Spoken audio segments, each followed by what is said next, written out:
One of many signs that the arrival of spring training has come is the equipment loadout inside Tropicana Field.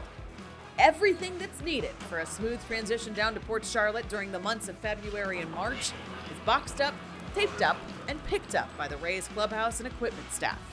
It's not just a clubhouse, there's athletic training, there's the kitchen department, nutrition, and then a lot of our equipment that's going down there. It takes a couple weeks just of planning and then just a couple days maybe just to get everything organized and staged. It gets earlier and earlier every year, but we're excited to get down there with all this stuff. As you see getting on there, we have a couple trucks going today. We do get excited for the start of the new year and looking forward to build on what we did last year. Starting with the 2008 season until now, there have only been 2 seasons where the Rays have failed to win 80 or more games. They've won 90 or more games during those seasons 7 times. Quite the accomplishment, given the always competitive AL East. Heading into this season, the Rays bring back a pitching staff that is largely unchanged from the end of 2019. A staff that, when healthy, has one of the best starting rotations in the game, along with a bullpen that could be even better in 2020. And who better to break it down than 2 former Major League players, our very own Fox Sports Sun Rays analysts, Orestes Estrada and Doug Wechter.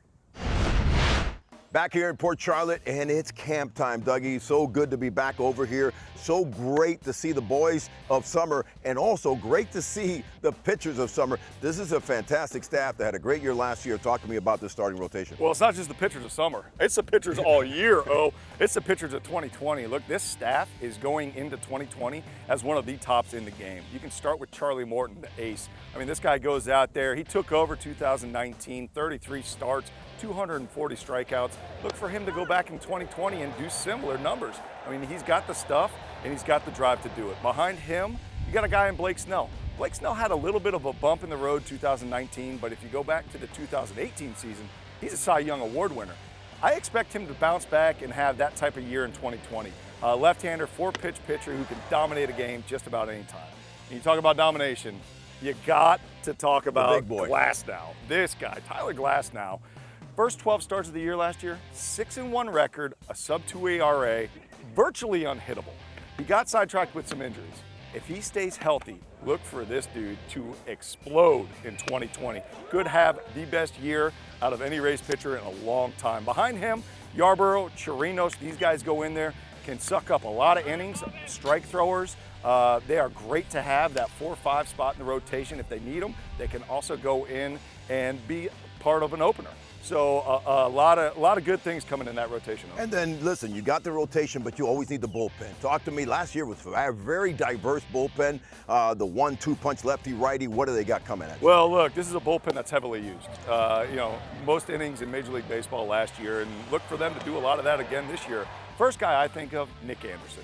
Nick Anderson came on the scene last year, first 7 innings, punched out 17 people. It took me a month to get to those numbers. Insane. So look for him to go in the back end of that bullpen. 2 guys I really want to watch closely this year in spring training and the beginning of the season, Diego Castillo, Jose Alvarado. Diego Castillo and Alvarado, these guys have probably the best 1-2 combination of stuff in the game in a bullpen.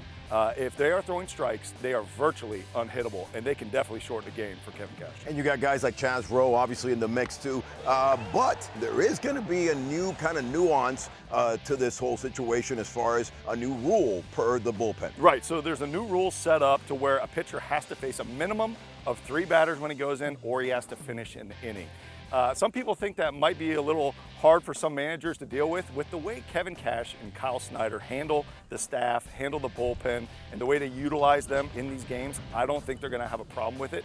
I think they'll be able to work around that rule and still have one of the best bullpens in the game. So there you have it, straight from Dougie Wechter. The Rays look fantastic with staff and with the bullpen ready to go in 2020. Up next, Blake Snell and Tyler Glasnow are looking forward to a hopefully healthy and even more successful 2020 season. Came in early to make sure my arm was good from the surgery, and it's been feeling great. I'm definitely ready. The off-season I'm over it now. I'm feeling really good, arm's feeling great. And Neil Solondz at the Rays Radio Network joins me to spotlight some of Tampa Bay's top prospects as the Rays spring training preview continues.